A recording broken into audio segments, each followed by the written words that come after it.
Segunda epístola a los Corintios, capítulo número 4, verso 4, dice así: para honra y gloria del Señor, en los cuales el Dios, con D minúscula, de este siglo, cegó el entendimiento de los incrédulos, para que no les resplandezca la luz del evangelio de la gloria de Cristo, el cual es la imagen de Dios. Señor, en esta hora llegamos delante de tu presencia, Padre, agradeciéndote por lo que haces en nuestra vida.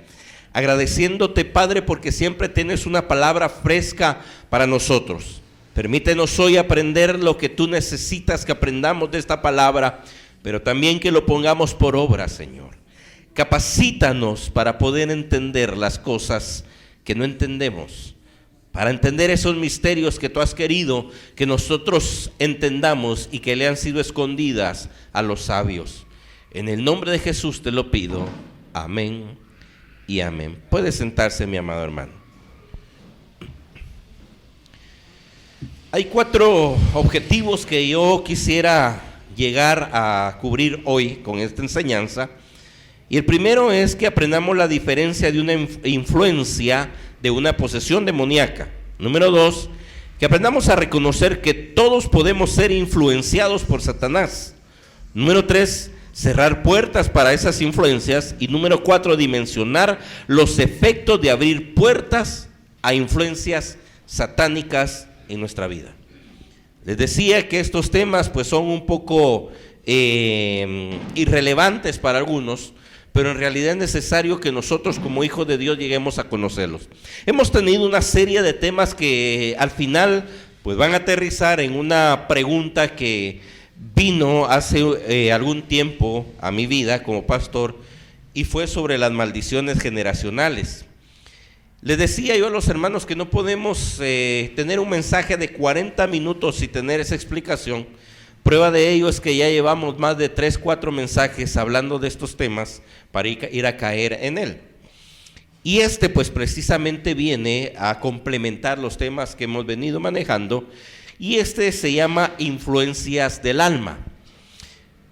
Para nosotros como cristianos muchas veces nos es difícil diferenciar una influencia de una posesión demoníaca, porque lastimosamente a veces como evangélicos para nosotros todo es diablo, ¿verdad? Y todo es endemoniado. Sin embargo, hermano, nosotros tenemos que tomar seriamente, maduramente estas situaciones y empezar, hermano, a hacer esa diferencia. Existe un gran debate teológico para aquellos que estudian la Biblia profundamente, y hay 2 grupos totalmente polarizados, divididos. Unos dicen que un nacido hijo de Dios, lleno del Espíritu Santo, puede ser poseído por Satanás. Otros dicen que no, y ese es el gran debate teológico que existe. Sin embargo, hoy con la ayuda de Dios voy a empezar a hablar de ese tema para que cada uno de nosotros podamos entender qué es lo que la Biblia dice. Evangelio según San Mateo, capítulo número 16, verso 23.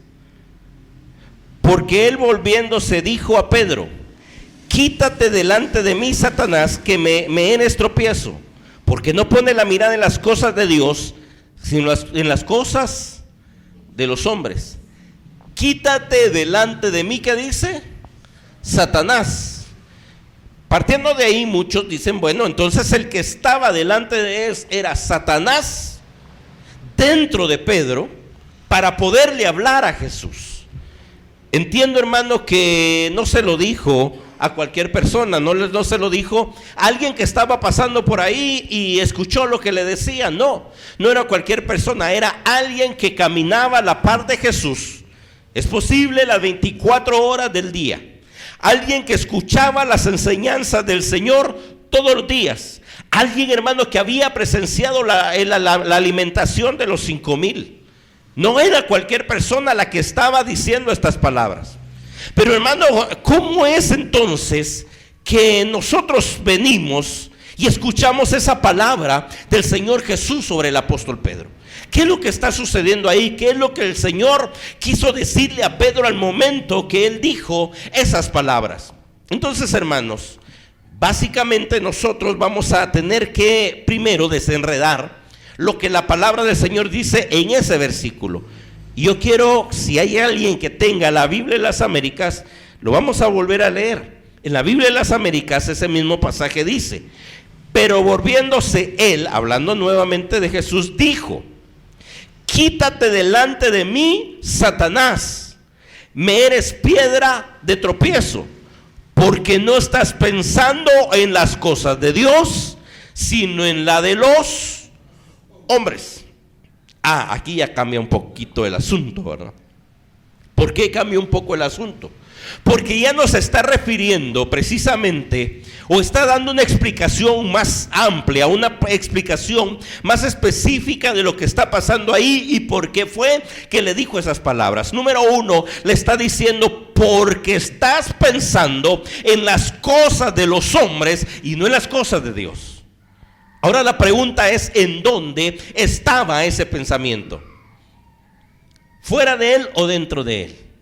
Dentro de él, definitivamente. Ese pensamiento surgía de él, de dentro de él. Por eso la palabra del Señor dice: no es lo que entra al hombre lo que contamina, sino lo que sale de él, lo que sale de su boca. Entonces el Señor le está diciendo: mira, lo que me estás diciendo son palabras que van a ministrarme, palabras que quieren desviarme de la visión que yo tengo en este momento. Jesús no se estaba refiriendo entonces a Pedro, que estaba endemoniado, porque sabe, para Jesús nada era imposible.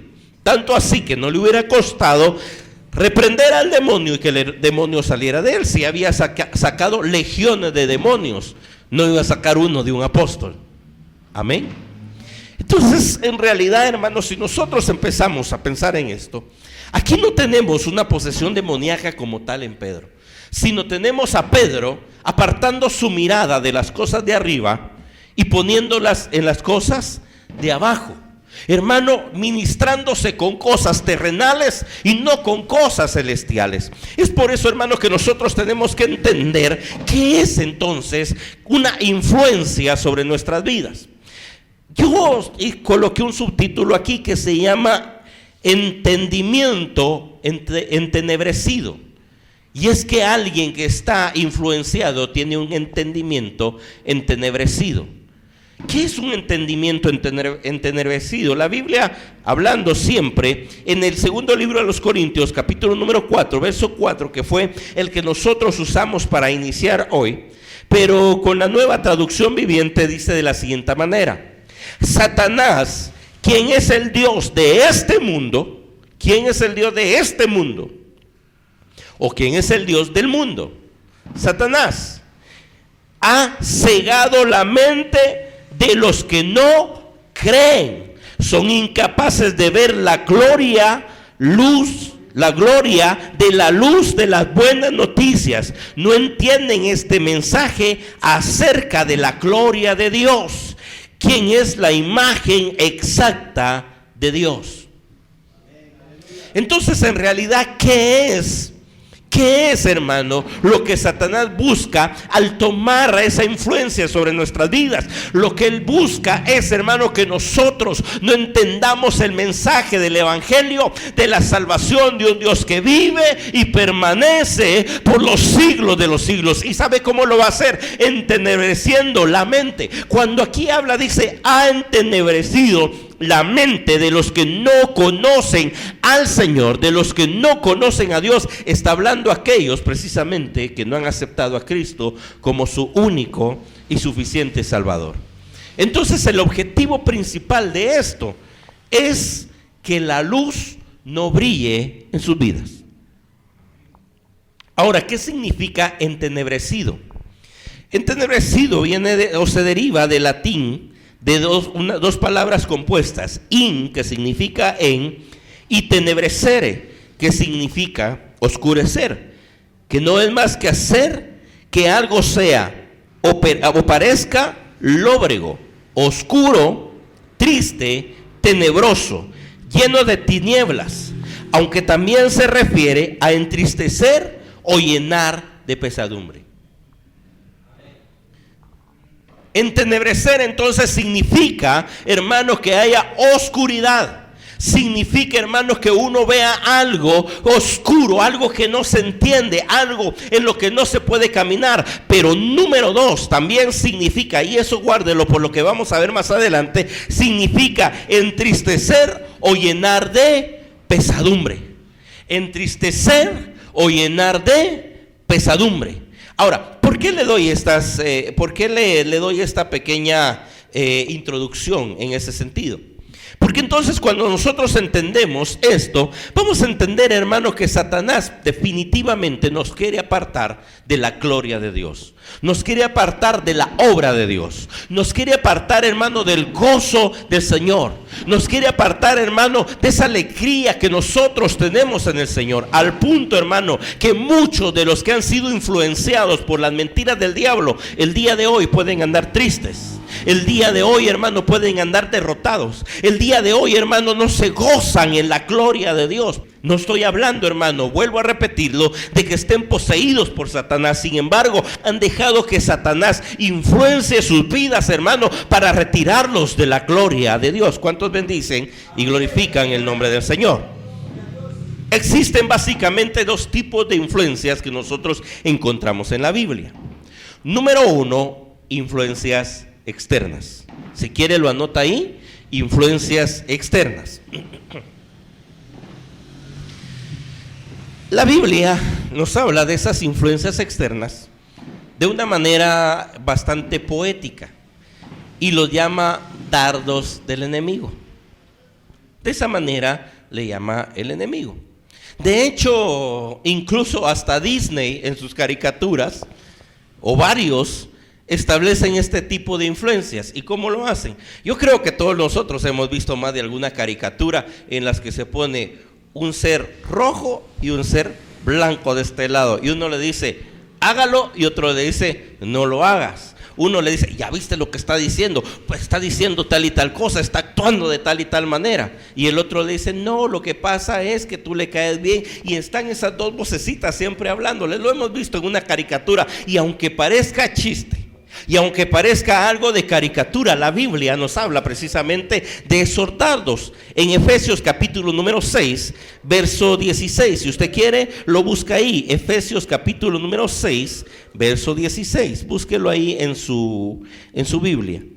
Efesios capítulo número 6, verso 16 dice así.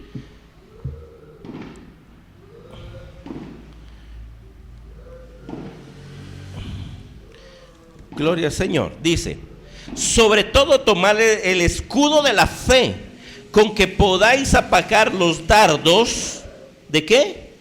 De fuego del maligno. Palabra clave, o dos palabras claves aquí: dardo y fuego. Dardo y fuego. Ahora, ¿por qué le hablo de estas dos palabras? Número uno, un dardo, hermano, no existía, no fue creado para una batalla cuerpo a cuerpo, como una espada.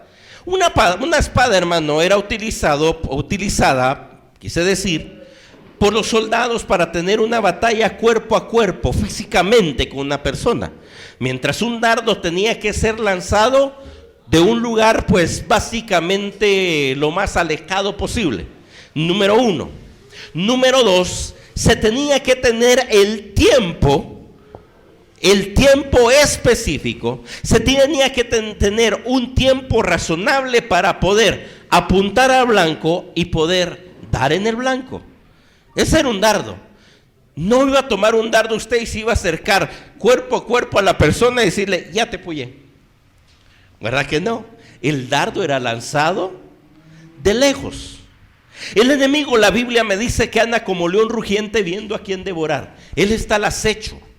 Él está buscando la oportunidad para lanzar uno de esos dardos. Él se tomará el tiempo para lanzar un dardo en su vida. Ese es número uno. Número dos, cuando la Biblia habla de dardo ardiente, la Biblia pues precisamente está hablando, hermano, de un dardo lleno de veneno. Dardo lleno de veneno. No es, hermano, que sea un dardo que va a ir con fuego, sino está hablando de un dardo que va a poseer un veneno, que va a ser de efecto, por muy buen veneno que sea, no va a ser de efecto instantáneo. Todo veneno, sea el veneno que sea, lleva un tiempo para recorrer el cuerpo y empezar a hacer los estragos que deba de hacer en el cuerpo.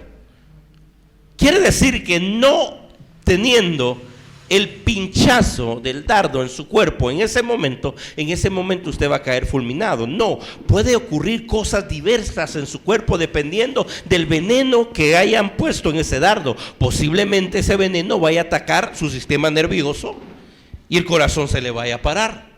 Posiblemente ese sistema posiblemente ese veneno vaya a tomar todo el sistema muscular de su cuerpo y vaya a empezar a destruir los músculos de su cuerpo, dependiendo el tipo de veneno que sea. Pero ese veneno no es instantáneo. Ese veneno va a empezar a fluir en todo su cuerpo hasta empezar a ser para lo cual fue creado. La Biblia, entonces, cuando nos habla de dardos del enemigo, nos está hablando que el enemigo va a sembrar una semilla en nosotros por medio de ese dardo, esperando que ese veneno empiece a hacer algo en nuestra vida hasta el momento que sea capaz de destruirnos, hasta el momento que sea capaz de alejarnos y quitarnos la vida eterna en Cristo Jesús. ¿Cuántos bendicen y glorifican el nombre del Señor?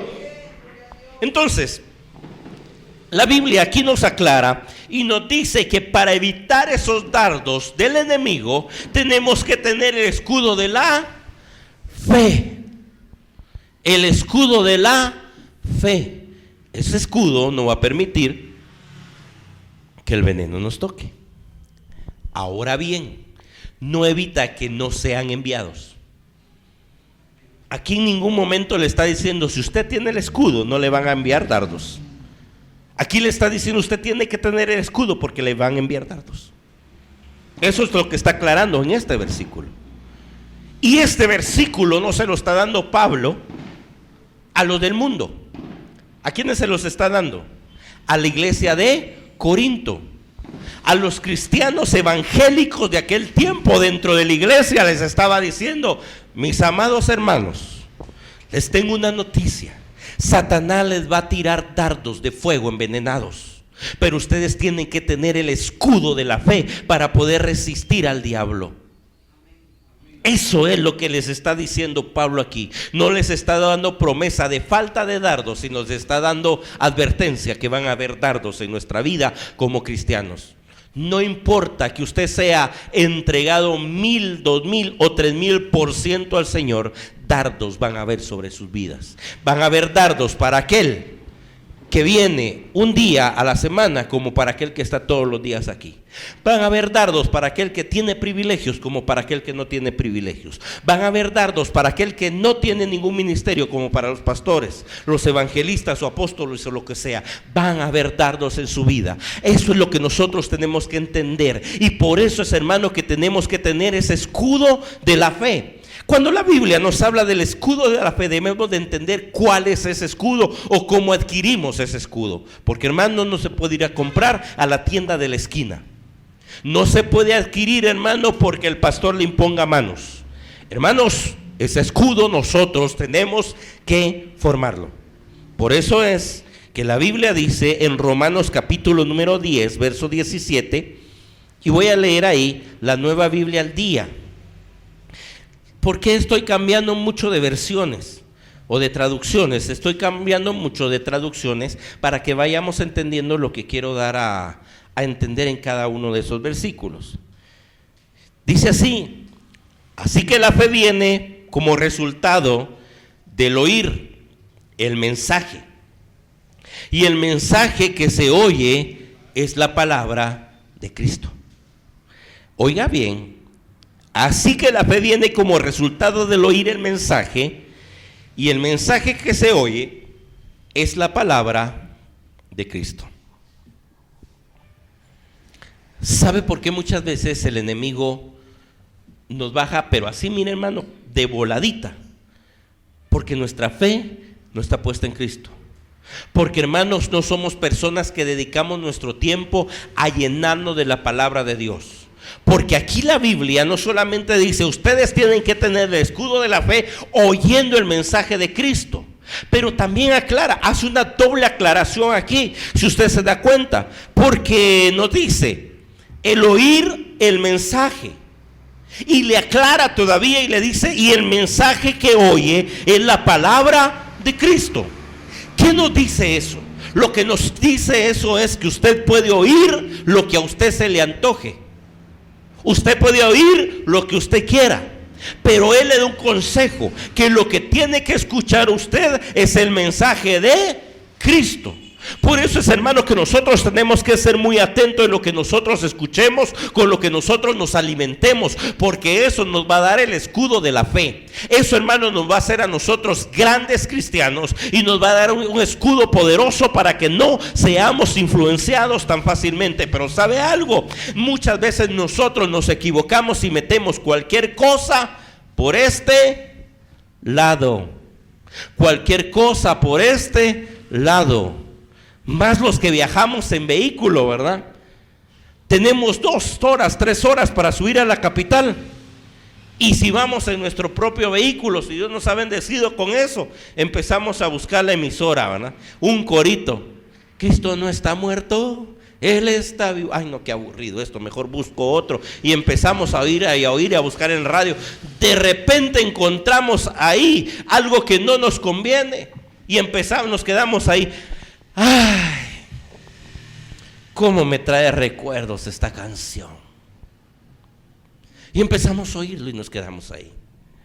Y el Señor te dice, ten cuidado, porque lo que oigas es lo que te va a dar un escudo de la fe. Ten cuidado, porque vas a ser más influenciable por Satanás, porque no te has alimentado de lo que te tienes que alimentar. Por eso es muy importante que nosotros tengamos cuidado, hermano. Deje de estar oyendo Cantina Mix y mejor empiece a escuchar la palabra del Señor.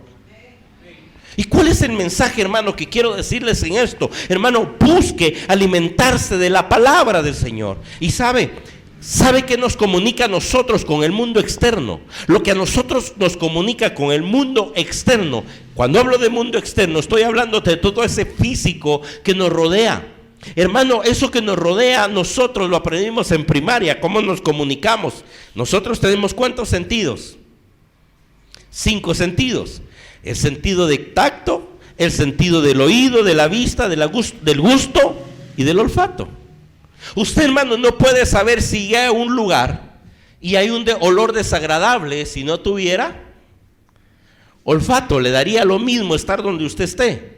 Hermano, usted cuando está pasando enfrente, al menos a mí me pasa, yo no sé a usted, yo creo que hermano Checha no, pero a mí sí. Cuando usted pasa enfrente de donde están vendiendo los churrasquitos, ¿verdad? Y mire el humo levantándose ahí, hermano. Ah, hermano, uno hasta se siente el olor a churrasquito, ¿verdad? ¿Por qué? Ahí ya fue la vista y él. Y si no tuviera vista y no tuviera olfato, ¿cómo sabría qué hay? No lo sabría. Y así sucesivamente cada uno de nosotros tenemos que entender que estos sentidos que Dios nos dio son sentidos para poder entender el mundo que nos rodea, y como nosotros veamos las cosas, así es como nosotros vamos a ir entendiendo el mundo que nos rodea. Cada una de esas experiencias que nosotros tenemos va formando una opinión sobre las cosas que nos rodean. Hermano, usted puede venir acá y valga la publicidad que voy a hacer hoy. Usted puede oír que dicen, mira, por allá hay un lugar donde venden unos panes que le dicen tesoritos. Ay, algunos saben cuáles son, ¿verdad? Y mira, vos te vas ahí enfrente del hospital, ahí hay panitos que se llaman el tesorito. Y vamos y pedimos ese pan con chorizo, con longaniza, con carne y todo, y lo probamos. Y no nos gustó. Y alguien viene y sí le gustó. Él tiene una opinión y usted tiene otra opinión. Eso se llama paradigma. Cada uno de los que estamos aquí tenemos un paradigma del mundo que nos rodea. Cada uno de nosotros tenemos aquí un conjunto de opiniones de las cosas que nos rodean, pero ese conjunto de opiniones que nos ayudan a nosotros a tomar una decisión depende cómo nosotros hayamos conocido todas esas cosas, las experiencias que tenemos con lo que nos rodea. Yo podría hoy, cuando dije los tesoritos, les aseguro que hoy hubieron algunos que se sonrieron porque les gustaron. A algunos no les gustará el panón de este tamaño, no les gustará. Eso depende del paradigma que usted tenga. ¿Sabe cuál es el problema? Que a veces nosotros queremos cambiar la opinión de la persona que está a nuestro lado, pero él las cosas las está percibiendo distintas. Es tan fácil, hermano, como comprar una loción. A alguien le gustan las lociones cítricas y a alguien le gustan las lociones dulces. Y cuando huele una cítrica, hasta estornuda, no le gusta ese olor. Y al otro sí le gusta. ¿Sabe? Ese es el paradigma que él tiene.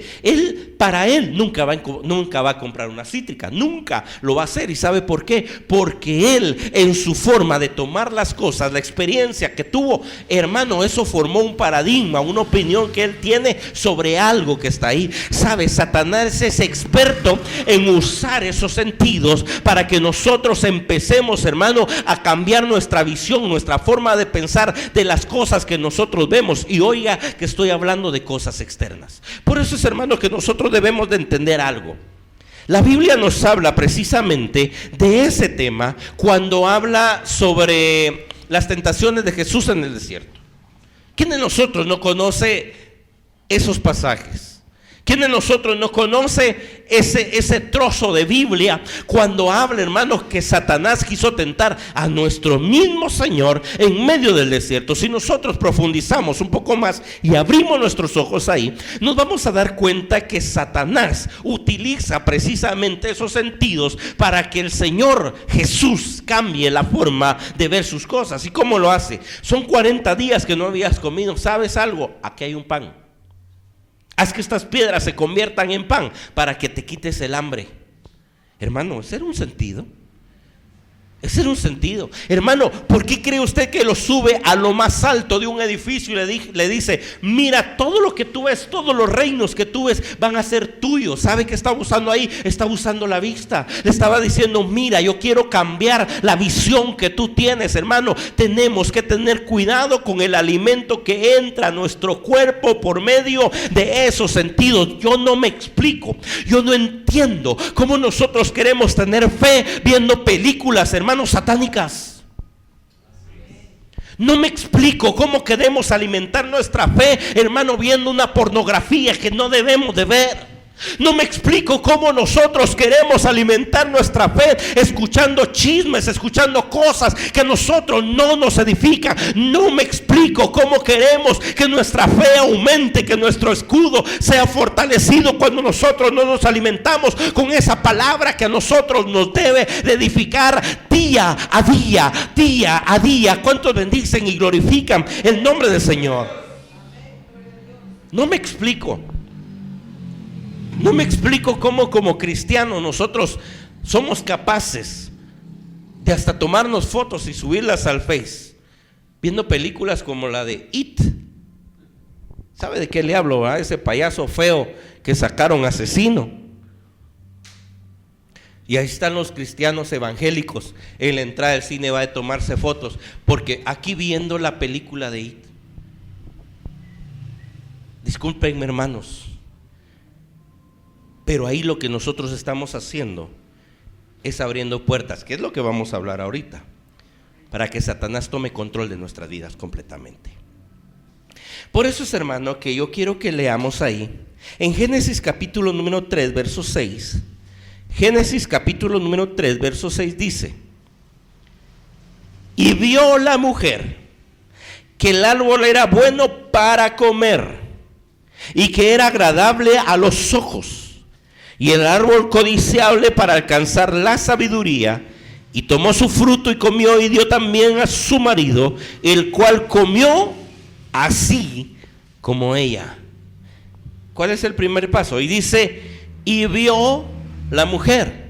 Si yo hiciera un ejercicio hoy con ustedes y les dijera: saque su lápiz y empiece a subrayar donde vea los sentidos ahí de manifiesto en ese pasaje, yo creo que usted miraría vista, miraría gusto, miraría tacto, empezaría a ver esos sentidos utilizados por Satanás para tener una influencia sobre ella, para cambiar su forma de ver las cosas. Es muy importante que nosotros entendamos eso. Cada uno de nuestros sentidos percibe el mundo que nos rodea, influirá nuestro comportamiento y, por qué no decirlo, también influirá o afectará a las personas que nos rodean.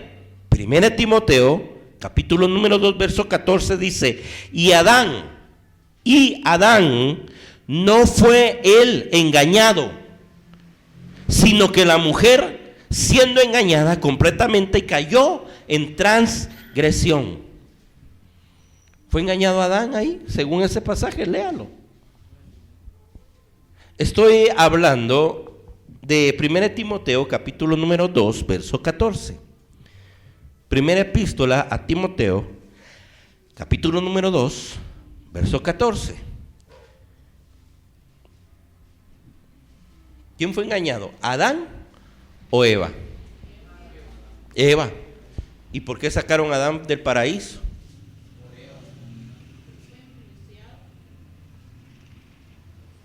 Entonces, hermano, cuando usted se deja influenciar, no solamente le afecta a usted, sino que puede afectar a las personas que lo rodean. Ese es el grave problema. Fíjese, hermano, que yo he visto muchos casos, y voy a hablar de un caso en especial, porque sé que aquí no pasó, y por eso lo puedo decir con toda autoridad. La hermanita tuvo una pelea en la iglesia. Fue influenciada. Ella tenía la percepción de que todos estaban en contra de ella. ¿Sabe cuál fue la decisión que tomó? No, son cuentos, yo aquí no puedo estar. ¿Y sabe qué le dijo a su esposo? Mira, yo ya no voy a la iglesia, yo me alejo de la iglesia porque ahí solo problemas hay. Así que te venís conmigo y los patojos ya no los mando. ¿Y sabe qué sucedió? Tomó a los muchachitos, los sacó de la iglesia, aunque ellos querían ir a la iglesia, los sacó de la iglesia, y al poco tiempo el esposo fue sacado de la iglesia. Nadie iba a la iglesia, y usted sabrá cuál fue el resultado de la decisión de haber sido influenciada para tomar una mala decisión. Esa mujer arrastró a su familia a alejarse de Dios, al punto que hoy por hoy quiere acercar a su familia a Dios, y nadie quiere acercarse a Dios porque ahí hay adulterio, ahí hay fornicación, ahí hay borrachera, y ahí hay todas las cosas que al Señor no le agradan. Por una mala decisión tomada por una influencia que Satanás tuvo sobre esta mujer. Es algo duro, ¿verdad? Segundo libro a los Corintios, capítulo número 11, verso 3.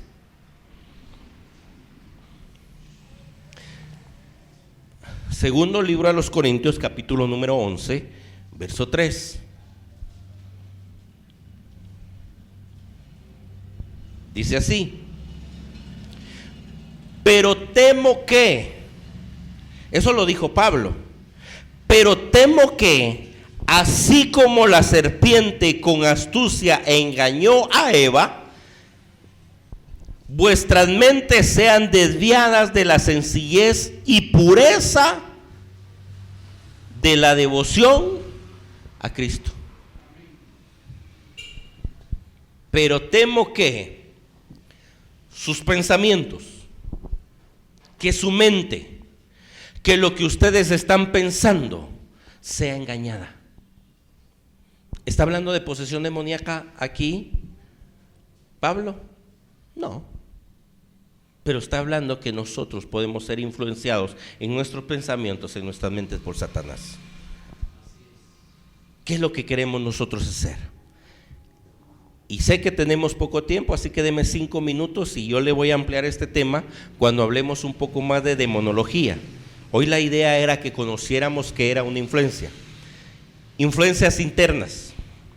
Entonces, hermano, quiero dejarle claro una vez más que el pastor Jorge, que Ministerios Amor de Dios no cree que un verdadero hijo de Dios pueda ser endemoniado.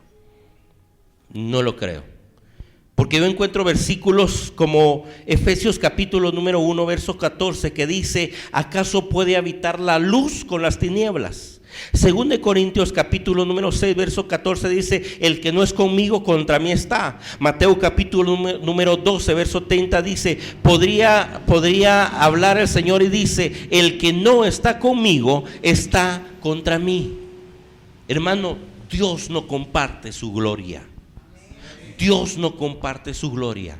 Podría, hermano, pasar leyendo una serie de pasajes más en las que no puede haber agua dulce y agua amarga en un mismo manantial. No lo hay. Hermano, no podemos venir y decir yo soy cristiano y vivir endemoniado. No se puede. Debemos entenderlo, debemos entender que eso no es posible. Pero hermanos, si nosotros tenemos ese punto de vista teológico, entonces ¿qué sucede con lo que la Biblia dice cuando habla de Judas? En la Nueva Biblia de los Hispanos dice así: entonces Satanás entró en Judas, llamado Iscariote, que pertenecía al número de los 12 apóstoles.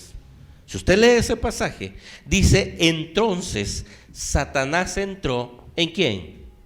En Judas.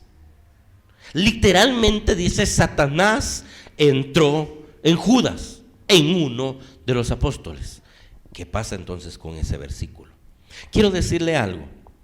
¿Por qué entonces el Señor con toda la paz, la paciencia y la confianza se acerca y le dice haz lo que tienes que hacer? ¿Por qué conversa entonces con Satanás? ¿Será que fue llamado a eso? No, hermano.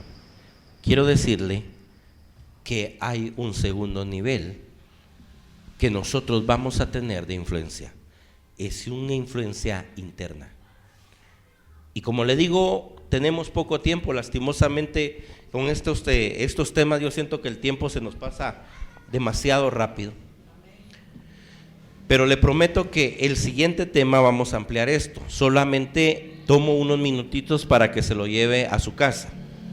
No es que él estuviera poseído por Satanás, porque más adelante usted conoce la historia. Él viene y se quita la vida porque no lo dejaba ese remordimiento, no lo dejaba. Entonces, ¿qué es lo que sucede? Quiero decirle aquí, el primer punto es influencia externa.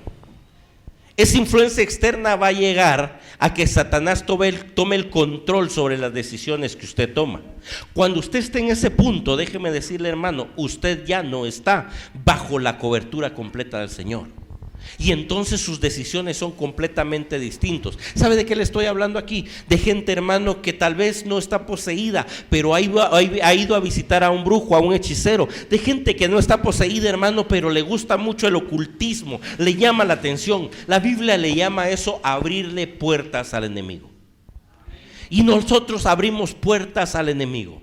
Encuentro gente dentro de la misma congregación, dentro de la misma iglesia, que, hermano, usted empieza a orar por ellos y usted mismo, con el perdón de todos, empiezan a vomitar. Empiezan, hermano, a expulsar ligas, empiezan a expulsar un montón de cosas. Gente, hermano, que tiene un comportamiento de tristeza, gente que tiene un comportamiento de derrota, gente, hermano, que tiene hasta un comportamiento suicida, que vienen a la iglesia. Usted habla con ellos y dice: no, hermano, yo me quiero quitar la vida. ¿Para qué quiero estar así? Yo ya no quiero vivir. Jóvenes, hermano, que no le encuentran sabor a la vida y viven en rebeldía. Gente, hermano, que no quiere saber nada de ellos. Dios sabe por qué. Porque esos sentimientos ya han sido tomados por las influencias a las que han sido expuestos. Eso vamos a hablar más adelante. Y no estoy hablando de posesiones, estoy hablando de influencias que internamente ya tienen el control sobre los pensamientos que usted tiene, sobre los pensamientos que tenemos. Por eso, hermano, mire, solo para terminar, esto, como sabemos nosotros que son enseñanzas para padres, yo quisiera que usted lo agarrara y me dijera qué está permitiendo o qué influencias está permitiendo que tomen a sus hijos. ¿Bajo qué influencia los está teniendo? Ay, papá, es que yo no quiero ir a la iglesia. No vayas, pues, mi hijo. Ahí está el niñito chiquito. Yo no quiero estar en la iglesia, yo quiero estar ahí en la esquina, en el poste. Y desde allá venite, pues, mi hijo, desde el poste vayamos. Siga alejándolo de la palabra de Dios y me va a contar en qué va a terminar. Y no es amenaza, sino simple y sencillamente es un hecho de un proceso del que nosotros estamos hablando en estos días. Amén. Pongámonos sobre nuestros pies.